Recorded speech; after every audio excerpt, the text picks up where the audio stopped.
Louisiana is a state celebrated for its southern hospitality, and the city of Baton Rouge is certainly no exception. Down here, you walk past somebody that you've never seen in your life and you'll say, hey, how you doing? How's it going? That's kind of the way that we are in the South.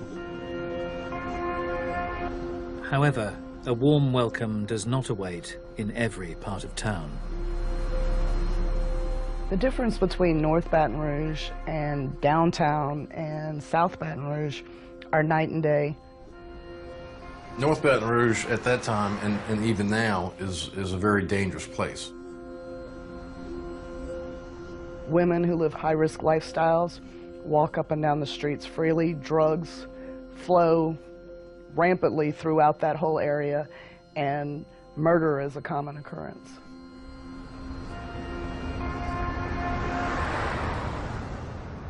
One such woman was local mother of two, Donna Bennett Johnston. She was addicted to crack for the most part. Wasn't really anything else that kept her out. That was the thing that kept her on the streets, looking for the next high and everything. She was a mother still, you know. She just had a problem. To me, she was just, you know, great person, great woman. Like, everything that she did, she just gave all her heart and soul to it. You know, she was one of them people that loved deeply. You know, I remember her calling me in the evening times, just out of the blue, just to say, I love you. Justin had become accustomed to his mother's disappearances. Some days she would just pop out and leave, and we'd wake up the next morning and she would be gone, but all in all, we just, you know, kept faith that she would be all right and one day she would, you know, get better.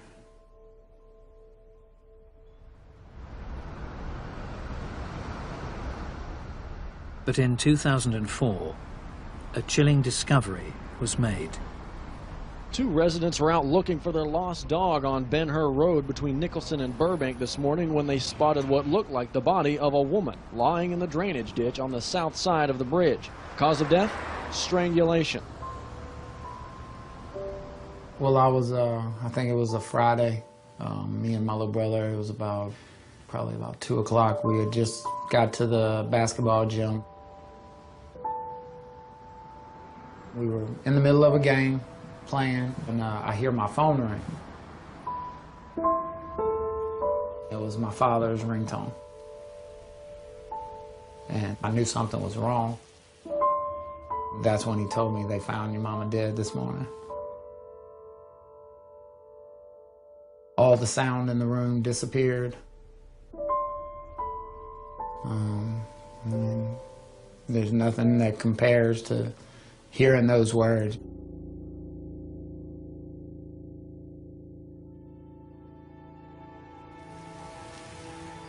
Detective Todd Morris was called to the disturbing scene. She was recovered here face down, displayed on the side of this canal bank. There was a jacket covering her right arm, and upon removing that, it was discovered then that the suspect had severed and taken her arm from the elbow down, which was not located here at the crime scene. There was also on her right thigh a approximately 3 by 3 inch square area that had been removed and had been taken by the suspect.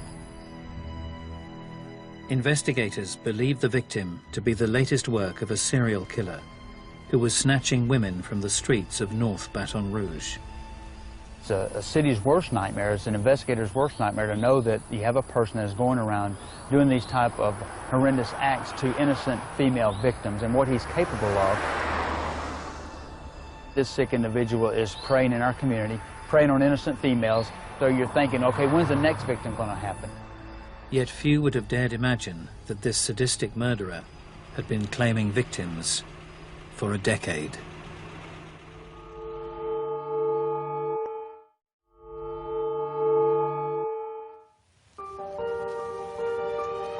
In 2004, the Louisiana city of Baton Rouge was overwhelmed by a succession of sadistic murders.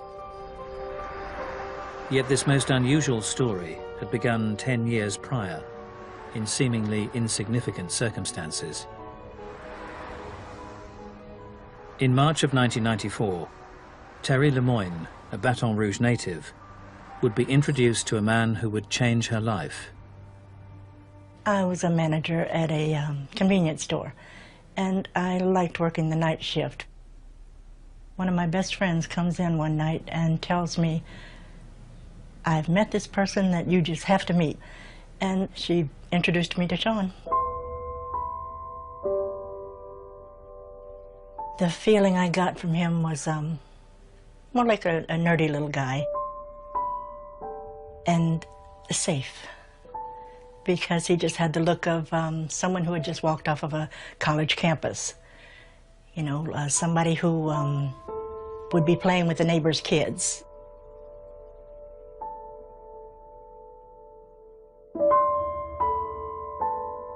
After my first meeting with Sean, he seemed like somebody I wouldn't mind seeing again. Then he started meeting me at my house, and it went on from there. As the pair's relationship progressed, Terry and Sean began to learn more about one another. He lived in a very nice house. Mostly things were all over the place, you know, dishes were not washed, and, you know, things were here and there. Nothing was in its place, so to say. We were getting along so well together that there was just only one more test that he had to pass as far as I was concerned. And that was he safe enough to live the rest of my life with? I started a fight one night and slapped him on purpose to see what his reaction would be. And he stomped his foot and said, "Boys aren't supposed to hit girls, and girls aren't supposed to hit boys. That's just the way it's supposed to be." And so I figured I'm safe. However, Terry had not learned everything there was to know about Sean. Located just across the street from the convenience store was St. James Place, a retirement home for the elderly. One of the residents was 82-year-old Anne Bryan. She was a sweet, sweet lady. She had a loving family. She had spent her life being respected by those who knew her. On the evening of the 20th of March, Anne was due to be visited by her nurse for a regular checkup. The exterior door that led to her apartment had been left unlocked, and Anne had left her door slightly ajar so that the nurses could give her her medication. Upon arriving at Anne's room in the early hours of the next morning, the nurses were to encounter an atrocious scene. Her body was discovered the next morning by some workers at the retirement home. This was an 82-year-old woman who had been brutally, brutally attacked, and the things that had been done to her were unbelievable. Police had no clue as to what any motive would be or why anybody would want her dead. It was a mystery at that time. Even for a seasoned police officer to see a crime of that sort of violence and that heinous, you can look at those guys and know something really bad happened here. Just the thought of who would do something like this to a woman like Anne Bryan had police mystified.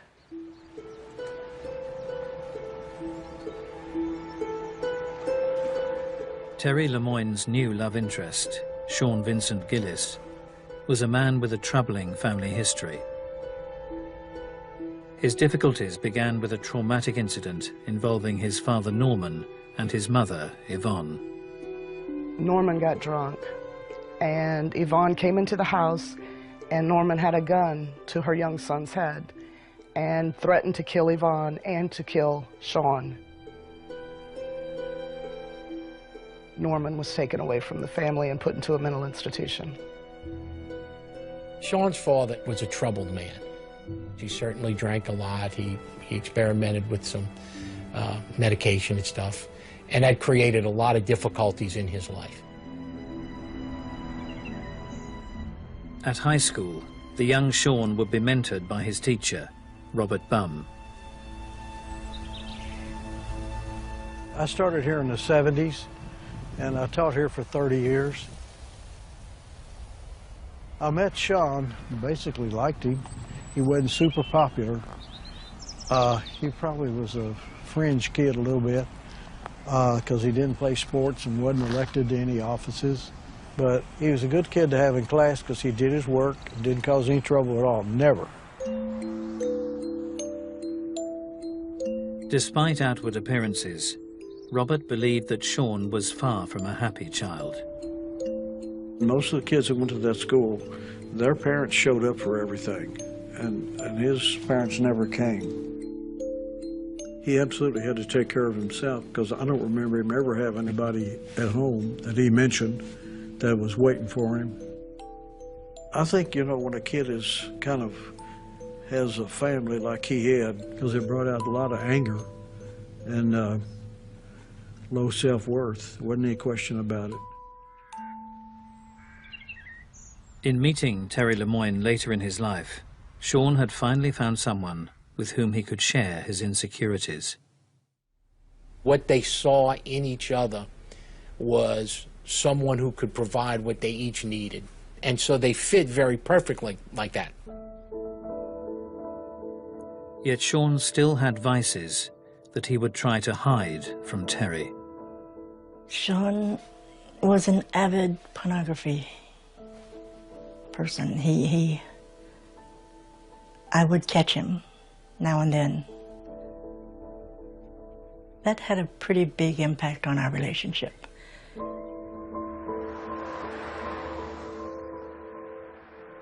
The fact that Terry worked at night enabled Sean to live out his fantasies. She had no idea what he was doing, and he would spend a lot of nights out just driving around looking for women. One woman walking those very same streets was Catherine Hall. Catherine Hall had what we call a high-risk lifestyle, and she was known to be involved in prostitution from time to time. For women who make their living through sex in North Baton Rouge, it's a very dangerous occupation. You become an easy mark for anybody who is looking to harm a woman.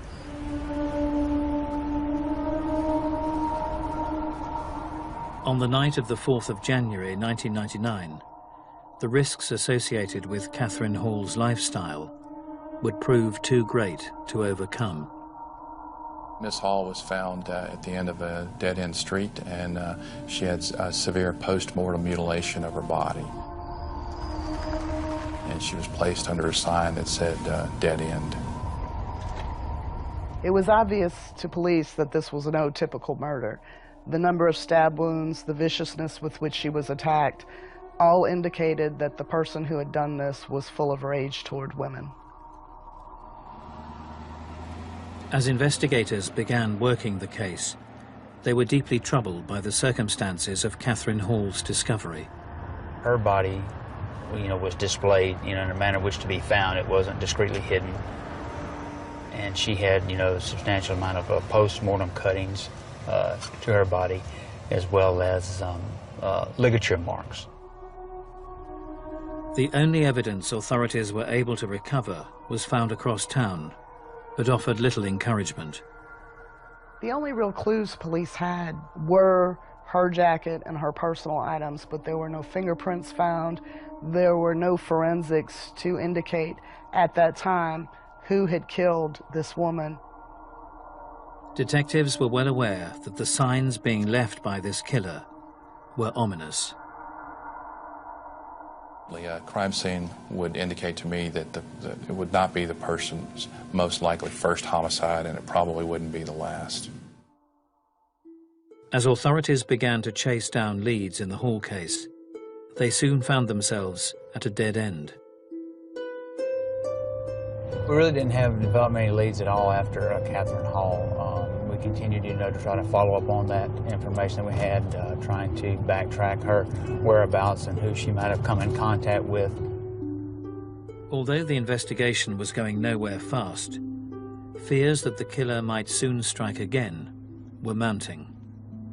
If he is doing these types of acts, now is he going to stop or is he going to continue on?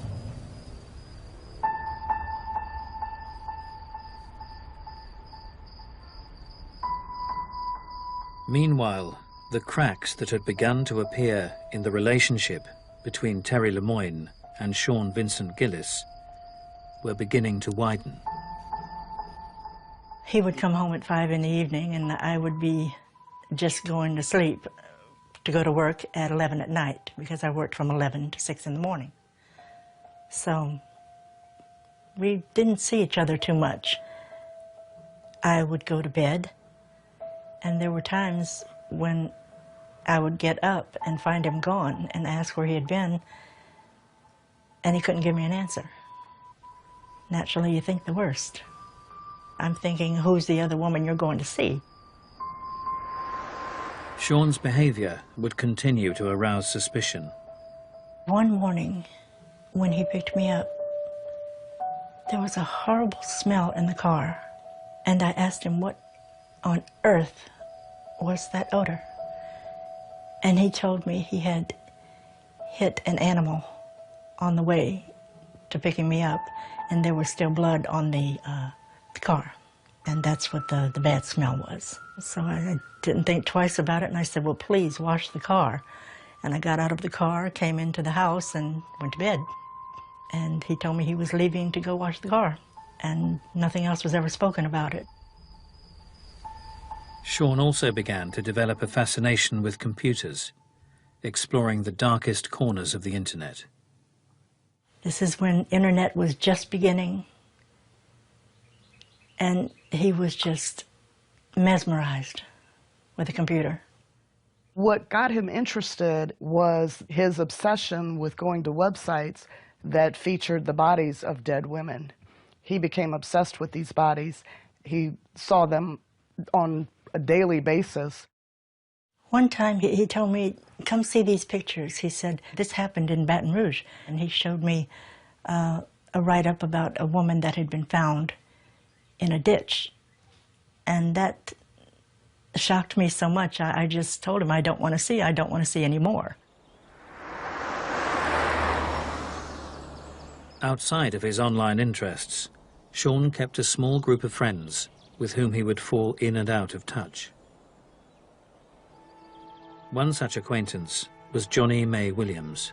He met her in the store where he worked. She would occasionally come over and clean his house. They got high together. They enjoyed each other's company. Johnny Mae was a very special person. She was known to all as a great cook. She would do her friends' and neighbors' hair. She was a loved woman. Johnny Mae's decision to go out onto the streets of North Baton Rouge in January of 2003 left her family anxious for her safety. That night, she did not return home, as a predatory killer continued to stalk the streets.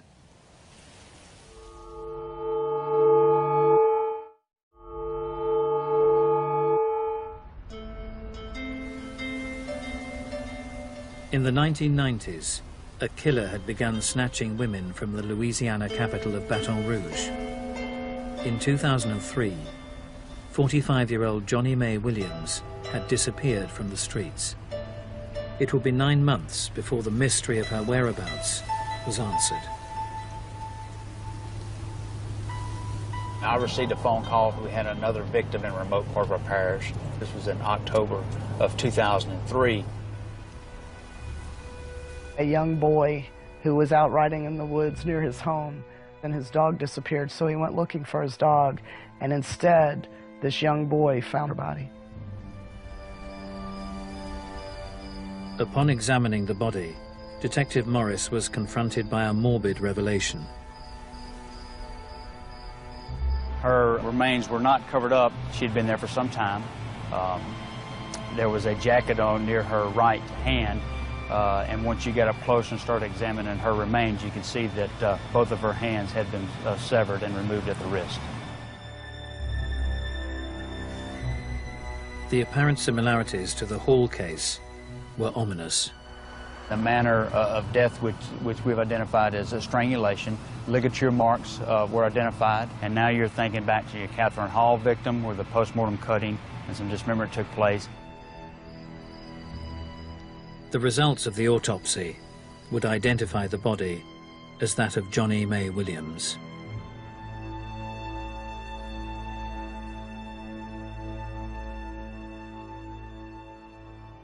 The thought that they were dealing with a deeply depraved killer had Todd Morris on edge. This type of signatures raises grave concern for us, and obviously he is progressing what he may be doing with the body and taking the body parts with him. So we knew we had a very unique individual who we were trying to identify.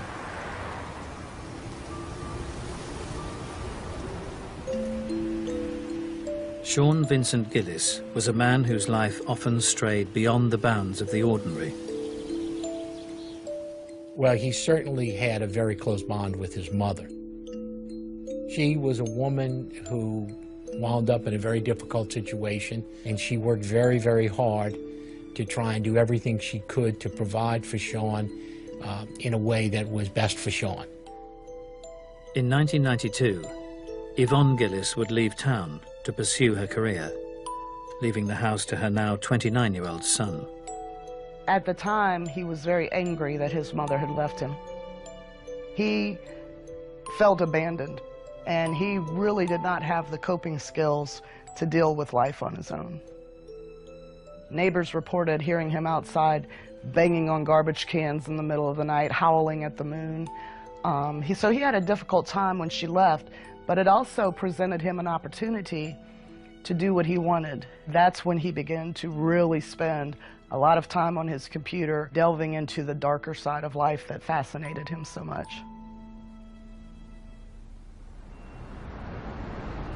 "12 years on from Sean's mother's departure, Baton Rouge was in the midst of a string of horrific murders. The latest body discovered just a few blocks from the Gillis house. The recovery of the remains of Donna Bennett Johnston, found missing an arm and dumped in a drainage ditch, plunged the city into a state of shock. Donna Bennett Johnston was a brutal crime scene. You could tell that whoever had committed this crime had done it in fury. People began locking their doors, locking their windows. Women began taking self-defense classes. There was such a range between the types of women that were killed that no one was safe, and Baton Rouge became paralyzed with fear. While the Catherine Hall and Johnny May Williams cases had gone cold, investigators were encouraged by the evidence available at the Johnston crime scene. It looks like a vehicle had backed up to that location and perhaps backed into the area, and maybe she was in the vehicle and then dragged and thrown into the canal. And that vehicle left tire mark impressions on the ground. We obtained the list of the people who had purchased that particular tire. More encouraging still, DNA evidence retrieved from the body of Donna Johnston was matched to that found on the other victims. We had his DNA profile on 3 of our victims. And now we have a tire track that we've identified that's left at a crime scene. Detectives now believed it was merely a matter of time before they would get their man. There was some excitement among the task force members knowing that we were linking these crimes together. So, you know, we knew we were headed in the right direction.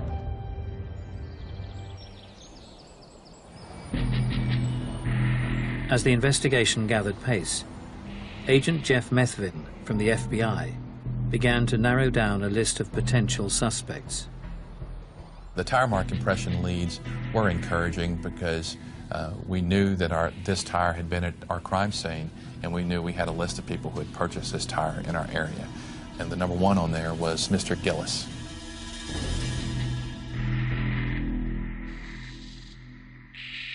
One morning, after I'd gotten home from work, 2 detectives showed up at the door and wanted to speak with Sean.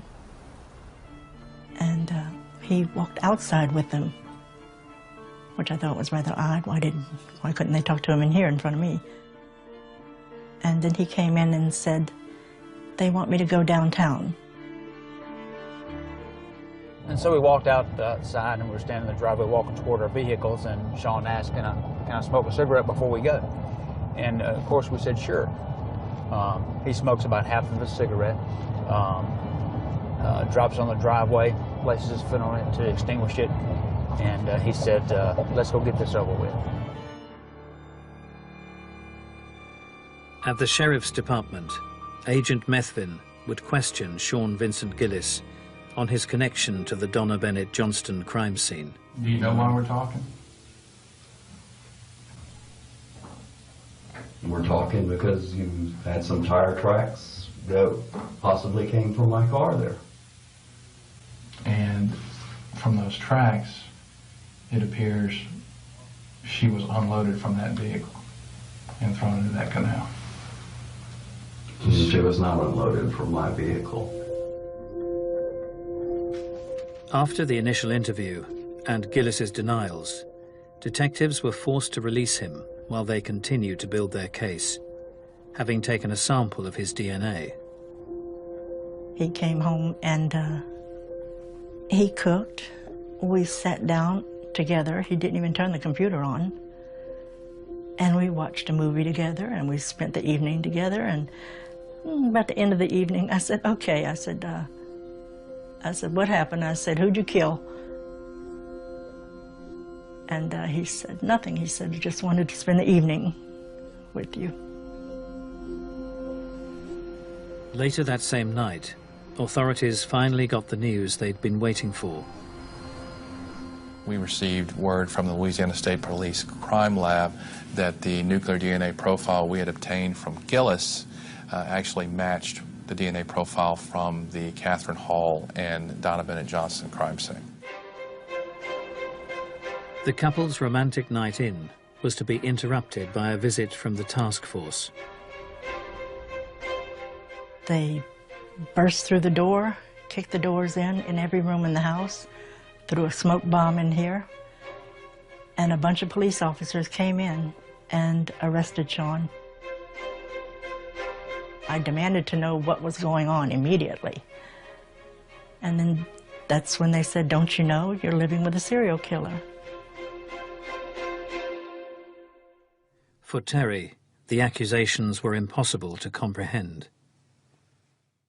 I laughed at him and told him, boy, do you have the wrong house. Yet it would not be long before Terry finally saw the true face of the man she had shared her life with.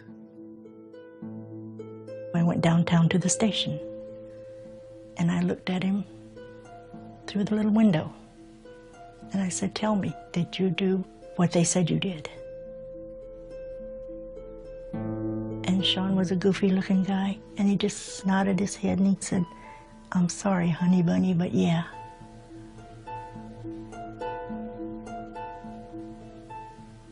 And my whole world just ended.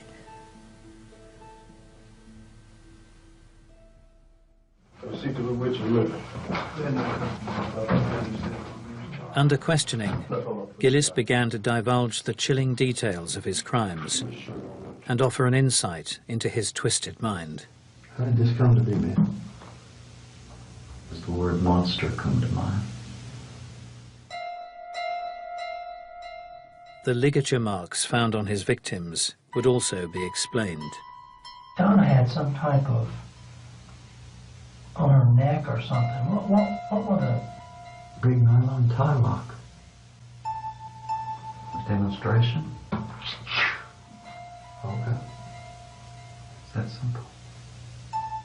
Mr. Gillis told us that he had a name for the zip ties that he used to commit his homicides. Objectification is exactly how I look at it.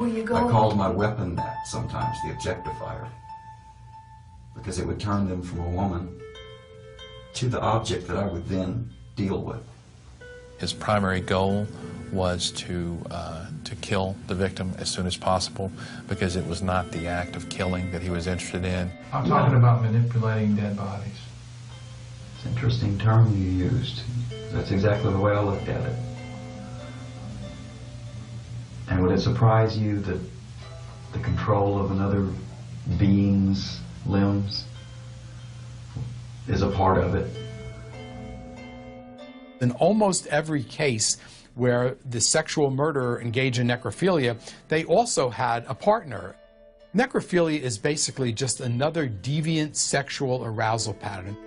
This was arousing to him. This was really erotic to him. And if he wasn't apprehended, it would have continued. Shockingly, the true depths of Gillis's depravity would be revealed when he confessed to further murders, including that of Anne Bryan in 1994. Mr. Gillis had started confessing to the crimes that we were looking at him for, and throughout the following week or so, he started confessing to other crimes. Tell me an approximate number.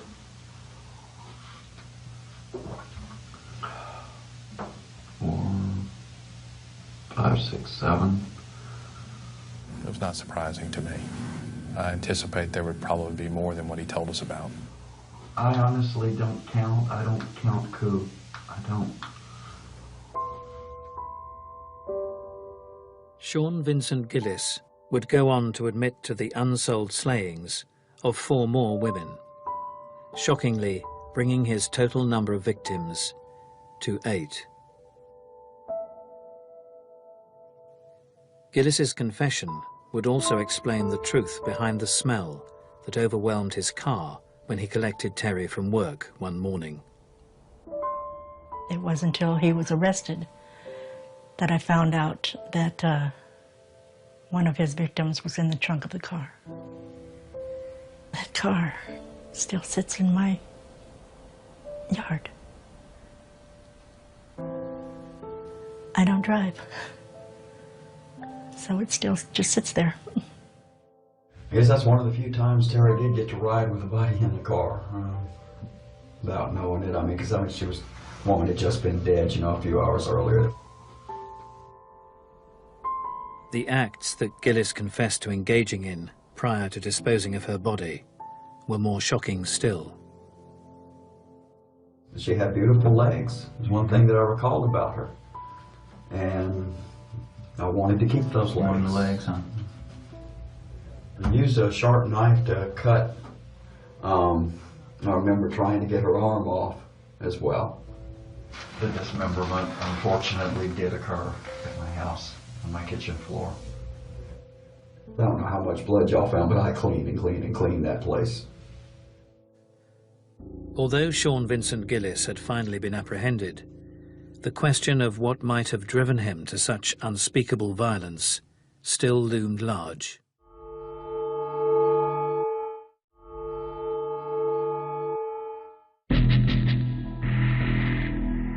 In 2004, the arrest of Sean Vincent Gillis brought to a close his 10-year reign of terror.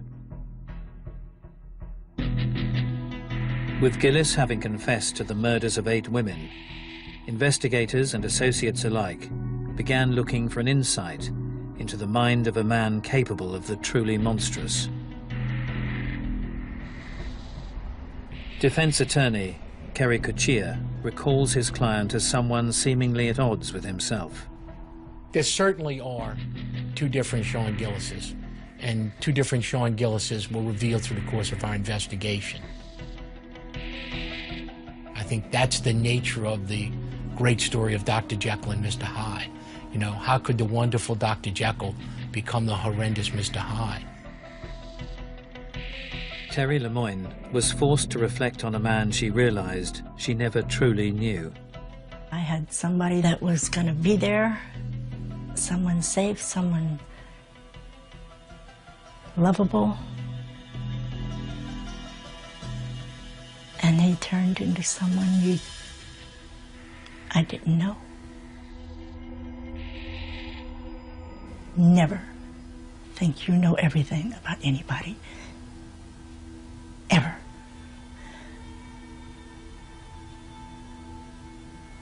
Never.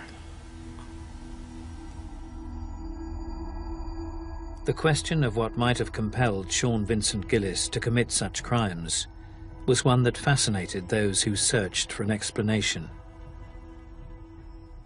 He had a great interest in a particular website that he would go to, and it had crime scenes from all different crimes.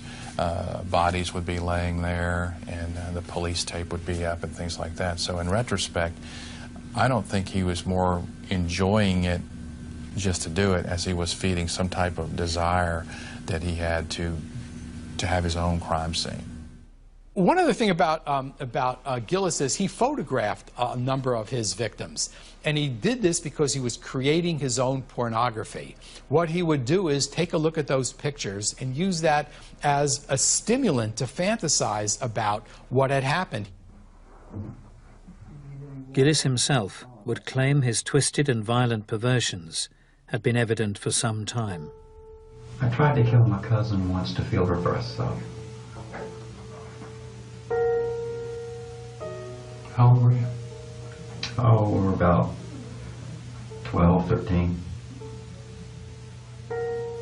What about funeral homes? Funeral homes.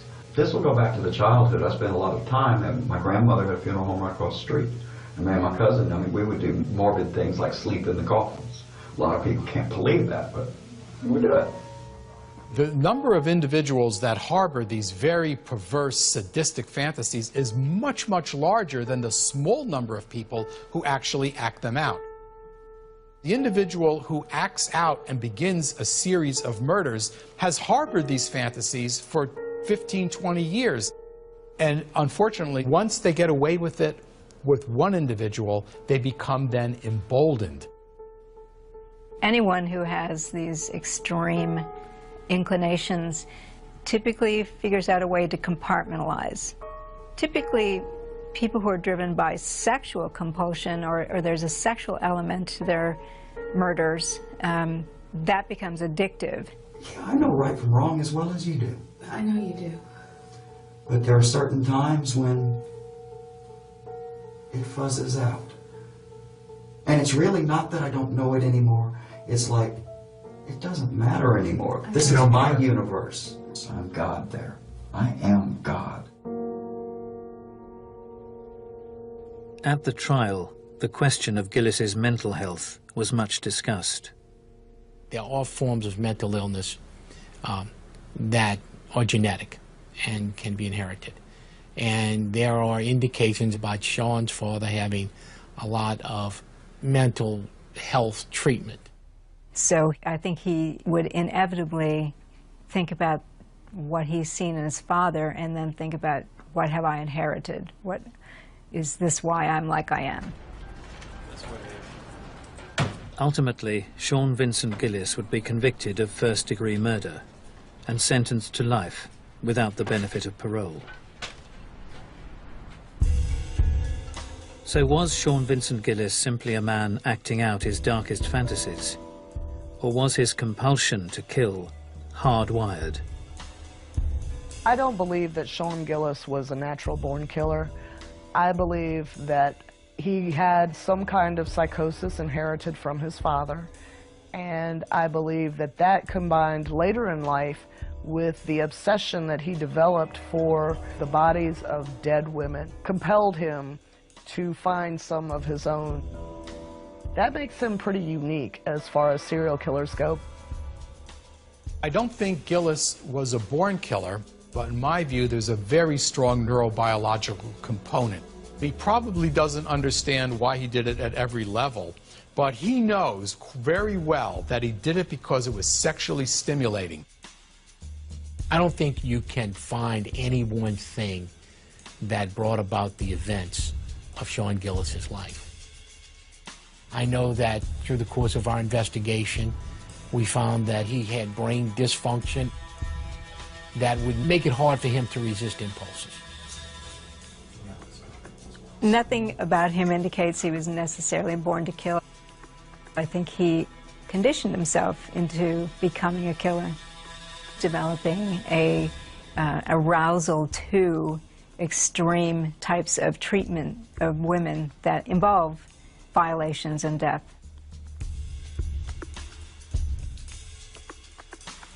I tell my kids all the time, you know, as they're growing up and they're learning about life, that there are dragons to slay, and Mr. Gillis is an example of that. Whether or not he was made or nurtured to be what he is, the end result is he was a dragon and we needed to stop him.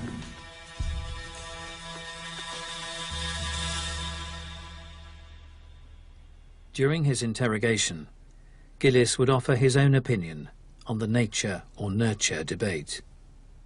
At one point I could control it. It's beyond my control at the moment. I'm a homicidal maniac. I don't mean to be.